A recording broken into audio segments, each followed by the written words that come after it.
Pedro, antes de seguir Jesus, primeiro seguia João Batista, o maior dos profetas depois de Jesus. Pedro significa pedra, rochedo, com origem no nome em grego Petros, este a partir da palavra Petra, uma tradução do aramaico de Cefas, que significa literalmente pedra ou rochedo. Pedro era um homem de fé, dedicado à verdade de Deus, mas ao mesmo tempo fez algumas escolhas precipitadas e impetuosas em sua vida. Nesse vídeo, você conhecerá a incrível história de Pedro, um homem que, assim como nós, cometeu várias falhas ao longo de sua vida, mas muitos acertos também. Então, no vídeo de hoje falaremos sobre a história do apóstolo Pedro. O meu nome é Lucas Dário e sejam bem-vindos ao Testemunhando Jesus Cristo. Onde aumentou o pecado, transbordou a graça.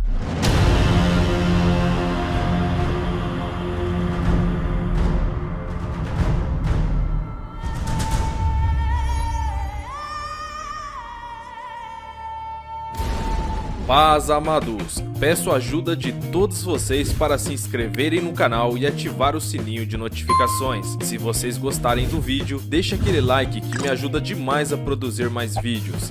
Sem mais delongas, vamos pro vídeo. Ao analisarmos o Novo Testamento, Pedro aparece praticamente em todos os lugares. Foi Pedro quem se opôs a ter seus pés lavados por Jesus, mas depois concordou, como você pode ver em João 13, versos 6 a 10. Foi Pedro quem cortou a orelha do servo do sumo sacerdote, em João 18, verso 10. Foi Pedro quem notou a figueira murcha, em Marcos 11, verso 21. Pedro foi um dos 3 que testemunharam a transfiguração de Cristo, conforme Marcos capítulo 9, verso 2 a 6. E Pedro teve a visão do lençol cheio de todos os tipos de carnes de animais, em Atos 10, verso 9 a 16. O nome de Pedro era originalmente Simão, que significava ouvir. Ele era filho de um homem chamado Jonas e foi criado na ocupação de seu pai, a de um pescador. Em Mateus 8, verso 14, vemos onde Jesus curou a sogra de Pedro. Então, sabemos que ele era casado. Não sabemos se Pedro teve filhos. Pedro e seu irmão André eram parceiros de pesca com Tiago e João, os filhos de Zebedeu.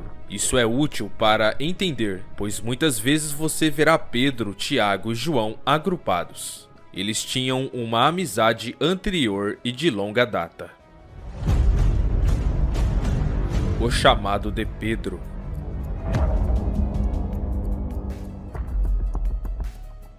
André, irmão de Pedro, era originalmente um discípulo de João Batista. Ele disse ao seu irmão que encontramos o Messias, descrito em João 1, verso 35 a 41. Jesus, ao encontrar Simão, deu-lhe o nome aramaico de Cefas, Pedro em grego, que se traduz por pedra. Mais tarde, quando Jesus escolheu seus discípulos, ele reconfirmou a mudança do nome de Pedro. Daquele ponto em diante, Pedro foi considerado um dos apóstolos proeminentes. Ele é o primeiro em todas as listas dos apóstolos. Não sabemos o que levou Jesus a nomear Pedro primeiro, se foi seu zelo, sua energia ou absoluta devoção a Cristo. Fosse o que fosse, Jesus também reconheceu as fraquezas de Pedro e a tendência de ser precipitado em certas ocasiões. Aqui reside o paradoxo de Pedro. Em um momento ele estava dizendo e fazendo as coisas certas, e então de repente fraquejou.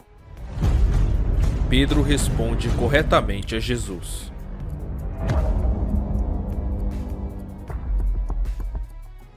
Em Mateus capítulo 16, Jesus perguntou a seus discípulos: quem os homens dizem que o Filho do Homem é? Eles responderam: alguns dizem que é João Batista, outros Elias, e ainda outros Jeremias ou um dos profetas. E vocês?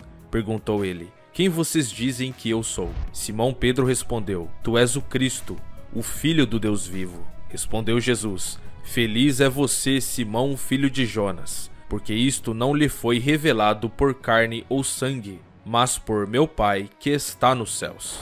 Mas logo depois que Cristo elogiou Pedro, Pedro sentiu que precisava repreender Jesus por dizer que ele sofreria e morreria. Então Pedro, chamando-o à parte, começou a repreendê-lo dizendo: Nunca, Senhor, isso nunca te acontecerá. Jesus virou-se e disse a Pedro: Para trás de mim, Satanás, você é uma pedra de tropeço para mim, e não pensa nas coisas de Deus, mas nas dos homens. Satanás significa adversário ou acusador. Jesus corrigiu fortemente Pedro, dizendo-lhe que sua mente não estava focada nas coisas de Deus. Jesus e Pedro quebraram as leis da física.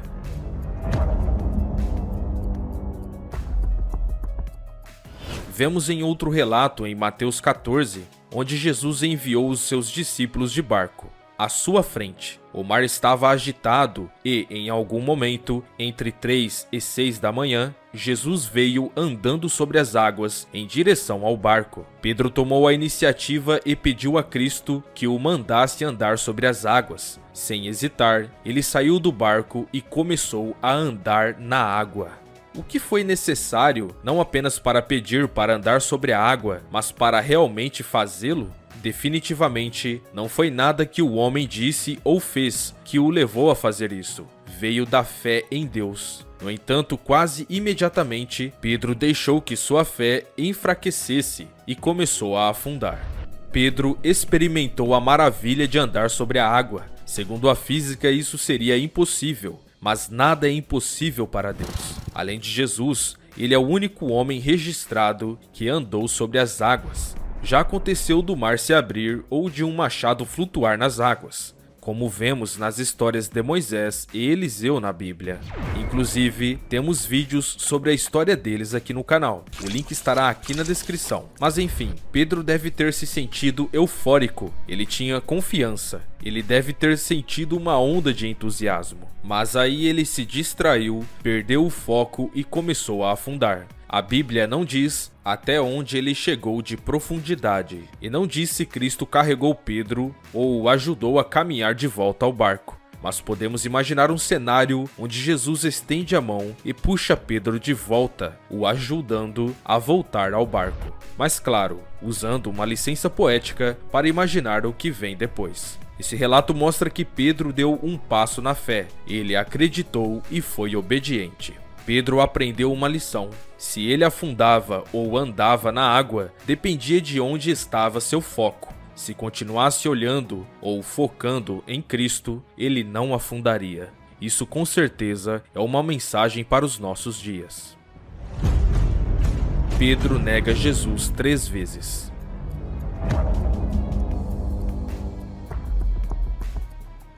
Na noite da última Páscoa de Jesus, após o término do culto, Jesus disse que todos os seus discípulos o abandonariam. Então Pedro respondeu: Ainda que todos te abandonem, eu nunca te abandonarei. Jesus respondeu que Pedro não iria apenas lhe abandonar, ele iria negá-lo. E não apenas uma, mas 3 vezes. No entanto, Pedro insistiu: Mesmo que eu tenha que morrer com você, eu não vou negar você. Mas Pedro fez exatamente como Jesus havia predito, negando-o 3 vezes antes que o galo cantasse. Homem, eu não sei do que você está falando. Pedro estava profundamente envergonhado de seu comportamento e saiu e chorou amargamente. Pedro após a ressurreição de Jesus.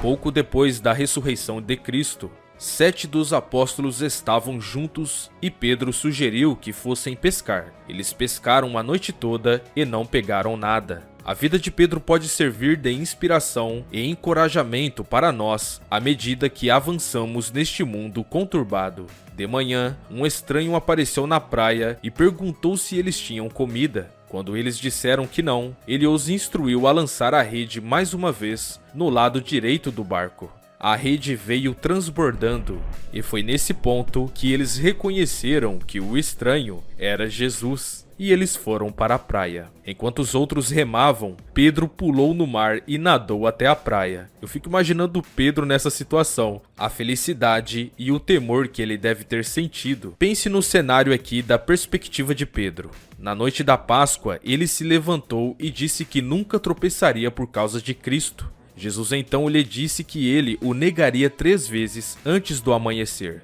E Pedro fez exatamente como Cristo disse. Desde então, Cristo morreu e ressuscitou e agora estava de volta entre eles. Se caso tiverem curiosidades sobre o que acontece após a morte de Jesus e o que acontece após a ressurreição, temos 2 vídeos aqui no canal que tenho certeza que vai contribuir para o seu estudo. Os links estarão aqui na descrição. Mas enfim, Pedro deve ter tido sentimentos conflitantes. Ele estava muito feliz por ver Cristo novamente, mas ao mesmo tempo estava envergonhado, carregando o peso de ter feito uma bagunça completa apenas alguns dias antes. Jesus Cristo diria alguma coisa? Ele faria alguma coisa? Todo o ato de Jesus era alimentá-los com um café da manhã, e isso para Pedro deve ter sido muito reconfortante. No entanto, após a refeição, Cristo se concentrou em Pedro. Jesus se dirigiu a ele por seu nome de batismo. Ele não o chamou de Cefas, ou Pedro, o nome que Jesus lhe dera, mas seu nome original, Simão, filho de Jonas. Isso pode ter sido para lembrá-lo de que nem tudo era como antes. O próprio Jesus deu a Simão o nome de Pedro, a pedra. Aqui, Jesus estava lembrando a Pedro que naquele momento ele não era a pedra, mas era simplesmente Simão. Em alguns versos curtos, Cristo encorajou Pedro e deu-lhe instruções e direção para seguir em frente. O que Jesus disse? Primeiro, Cristo queria que Pedro confirmasse que o amava. Um dos 2 grandes mandamentos é amar a Deus. Jesus queria ter certeza do amor de Pedro por Deus. Segundo, Cristo também queria garantir que Pedro, e por extensão todos os ministros da igreja, alimentassem um rebanho, os membros de sua igreja, não apenas alguns do rebanho, todo o rebanho. Terceiro, e finalmente, Cristo instruiu Pedro a segui-lo. O sermão de Pentecostes de Pedro.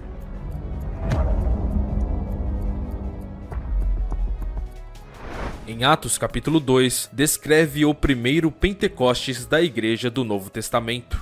O Espírito Santo foi dado de forma poderosa e espetacular, e a igreja nasceu. Quem foi que se levantou e pregou? Pois bem, foi Pedro. Isso Lucas registrou em Atos 2, verso 14. Aqueles que estavam lá e ouviram seu sermão ficaram genuinamente tocados e perguntaram o que deveriam fazer, pois perceberam que eram responsáveis pela morte de Jesus Cristo. Pedro os chamou poderosamente ao arrependimento e a serem batizados e receberem o Espírito Santo. Daquele ponto em diante, Pedro desempenhou um papel proeminente na igreja primitiva. Descobrimos que, além de falar poderosamente, ele curava e até restaurava a vida de pessoas. Sobre os milagres que Pedro realizou, vou deixar para outro vídeo. Deixem aqui nos comentários se vocês quiserem. A visão de Pedro. Deus abre a porta aos gentios.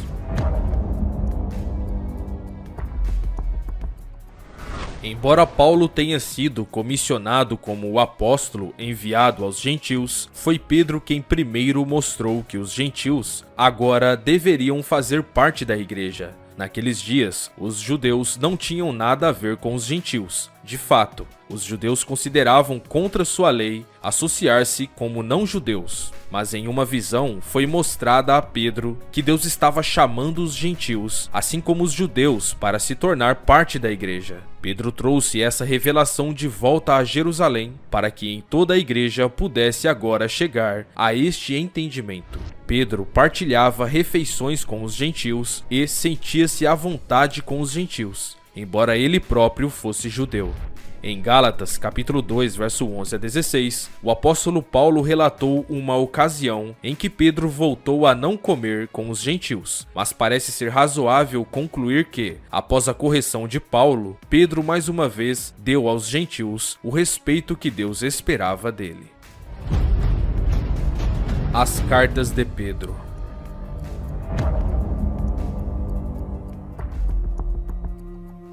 Pedro é o autor de 2 dos livros do Novo Testamento. Estas cartas foram escritas perto do fim de sua vida. Ele estava comprometido com Cristo e havia sido um líder na igreja por muitos anos. Pedro transmitiu a mensagem que havia recebido pessoalmente de Cristo. ele estava interessado na genuinidade e sinceridade da fé dos irmãos. Os membros eleitos da igreja, para quem ele estava escrevendo, amavam a Jesus Cristo. Embora estivessem sendo testados e nunca o tivessem visto, Pedro os encorajou a seguir em frente, seguindo as palavras de Jesus Cristo.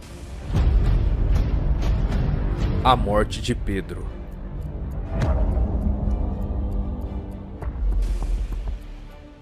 Jesus Cristo previu o futuro de Pedro e predisse como ele morreria.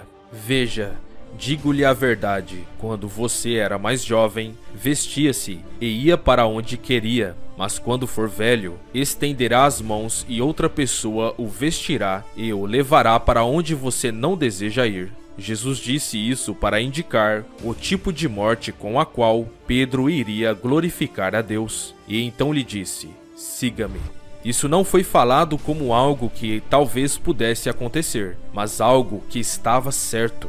As próprias palavras de Cristo indicavam que Pedro seria martirizado. A própria Bíblia não diz como Pedro morreu. A tradição mais aceita diz que Pedro foi crucificado de cabeça para baixo. Essa tradição explica que Pedro pediu essa forma de martírio porque havia negado Jesus e sentia que não era digno de morrer como Jesus havia morrido.